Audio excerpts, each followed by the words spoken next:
এই সাম্প্রদায়িক বিভাজনের রাজনীতির জন্য মরিয়া দুই দল তারা অপেক্ষমান। 2026-এর ভোট না হওয়া পর্যন্ত এই দাঙ্গার বাতাবরণ পশ্চিমবঙ্গ থেকে কিন্তু হটবে না। আমার ভবিষ্যৎবাণী মিলিয়ে নেবেন। 2026-এর ভোট শেষ না হওয়া পর্যন্ত এই দাঙ্গার আলোচনা, এই দাঙ্গার বাতাবরণ, এই হিন্দু মুসলমানের বিভাজনের এই রাজনীতি এ বাংলায় থামবে না। আটামাখা হয়ে গেছে বিভাজনের রুটি সেকার জন্যে, সাম্প্রদায়িক বিভাজনের রুটি সেকার জন্যে দিদি উনুন জ্বালিয়ে বসে আছে, আর বিজেপি তারা গ্যাস সিলিন্ডার জ্বালিয়ে বসে আছে। অতএব এখন কোনো আগুনই নিভবে না। এত চিৎকার হচ্ছে কেন? দাঙ্গা থামাইছি, দাঙ্গা থামাবো, আমরা সবাই মিলে দাঙ্গা থামাবো।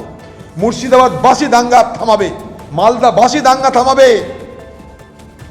আমরা সবাই মিলে এ দাঙ্গাকে রুখবো।